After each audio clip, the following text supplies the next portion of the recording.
भाई साहब copy paste करने में भी आदि पुरुष वालों के 600 करोड़ रुपए लग गए। इतना ही नहीं, कुछ सीन तो उन्होंने शूट भी नहीं किए, सीधे कॉपी पेस्ट करके मूवी के अंदर डाल दिए।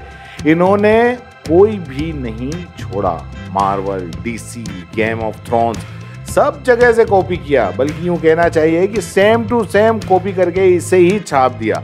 सबसे पहले तो ये सीन आपने देखा ही होगा जिसमें फाइनल बैटल आता है, जिसमें सारे कैरेक्टर असेंबल हो रहे होते हैं। वह तो सेम टू सेम कॉपी किया है एक एपिक सीन से जो मार्वल की फिल्म है एवेंजर, जी हाँ, उससे कॉपी किया है। दूसरा सीन है जिसमें रावण मूवी के अंदर एंट्री लेता है और तपस्या करता हुआ दिखाई देता है और ब्रह्मा जी को बुलाता है।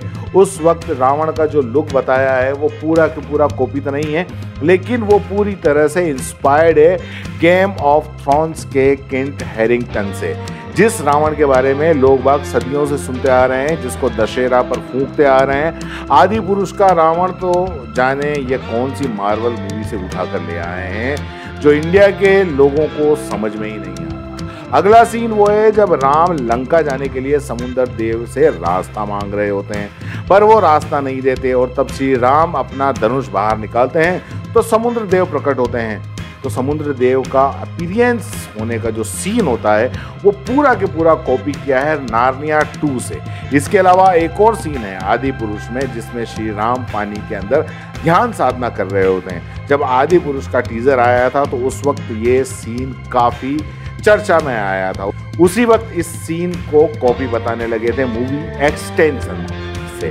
वो देखने में काफी सिमिलर लगा था, लेकिन अगर देखा जाए तो ये सीन सेरा नरसिम्हा रेड्डी के इस सीन से कॉपी किया हुआ लगता है। वैसे कुछ लोगों को ये सीन एक्वामैन से भी कॉपी किया हुआ लगता है। एक सीन है जब इस सीन के ठीक बाद हवा में उड़ने वाले राक्षस आते हैं, जिसमें लोग 2004 में आई हैरी पॉटर के इस सीन से कॉपी किया हुआ बता रहे हैं, लेकिन इस सीन को अगर गौर से देखो तो 2022 में आई मार्वल की डॉक्टर स्ट्रेंज की कॉपी बता रहे हैं, जिसमें डॉक्टर स्ट्रेंज अपना मरा हुआ वेरिएंट जिंदा करता है, जिसमें कुछ ऐसे ही उड़ने वाले घोस्ट आते हैं जो बिल्कुल सेम टू सेम होते हैं। आदि पुरुष के इन राक्षसों से अगला सीन वह है जब लक्ष्मण जी अपना तीर मारते हैं इंद्रजीत को, तो वो वाला सीन बिल्कुल उठाया हुआ लगता है मार्वल की एज ऑफ अल्ट्रॉन से, जहां होकाया वाला सीन होता है जो आपके सामने है। तो अब आते हैं मूवी के सबसे कंट्रोवर्शियल डायलॉग पर, जली तेरे बाप की।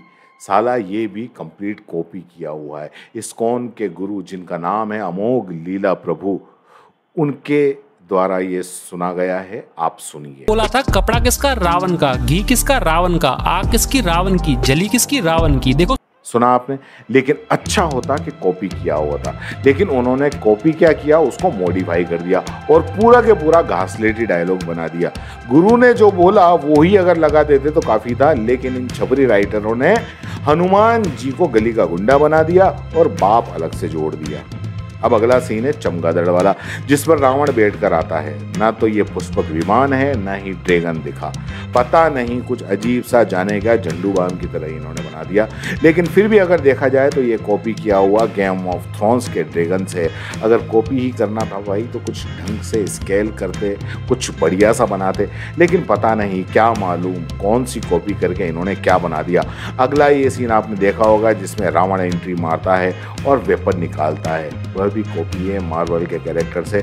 जब रावण वेपन से लड़ाई करता है तो वह भी मार्वल के थॉर से कॉपी किया हुआ है। लगता है कि थॉर अपने पापा फॉरेन की स्टोरी जिसमें दिखाई गई है उससे कॉपी किया हुआ लगता है। यही नहीं, रावण की पूरी सेना कॉपी की हुई लगती है और श्री राम की सेना भी पूरी इसी तरह से कॉपी पेस्ट किया। आप ये जो देख रहे हो पीछे की तरफ, आप देख रहे हो जो कैरेक्टर दिख रहे हैं उनके हाव भाव देखो, पास वाले कैरेक्टर के हाव भाव देखो, आपको एक जैसे लग जाएंगे। मतलब इन्होंने क्या किया, Ctrl+C करके Ctrl+V कर दिया। इसमें कौन से 600 करोड़ रुपए फूंक दिए भाई, हद है।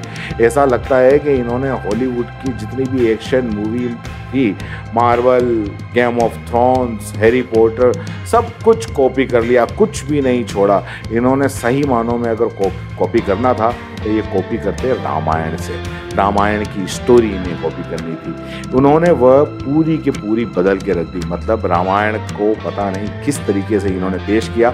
सबसे बड़ी बात तो आप सोचिए कि राम जी नाम जैसे ही हमारे ध्यान में आता है तो मुस्कुराता हुआ चेहरा हमारे ध्यान में आता है। लेकिन आदि पुरुष के अंदर श्री राम का चेहरा नजर आया, पूरी तरह फिल्म में गुस्से में ही नजर आया। सब कुछ बदल दिया इन्होंने, राम सेतु की स्टोरी बदल दी, पुष्पक विमान की स्टोरी बदल दी, सीता माता के जो डायलॉग्स थे वो पता नहीं उन्होंने क्या गांजा फूक के लिखे। और तो और माता शबरी वाला जो सीन था वो पूरा के पूरा सीन बदल के रख दिया, माता शबरी की दिल छू लेने वाली स्टोरी थी। लेकिन आदि पुरुष वालों ने इसका बंटा ढार कर दिया, वो याद ही नहीं रही असल स्टोरी क्या थी। चलिए, बड़ी मेहनत से हमने आपके लिए ये वीडियो बनाया है, अब आप इसको लाइक करें, सब्सक्राइब करें और आपको फिल्मों से जुड़ी हुई बहुत अच्छी जानकारियाँ हम हमारे चैनल पे देते हैं, सब्सक्राइब करें।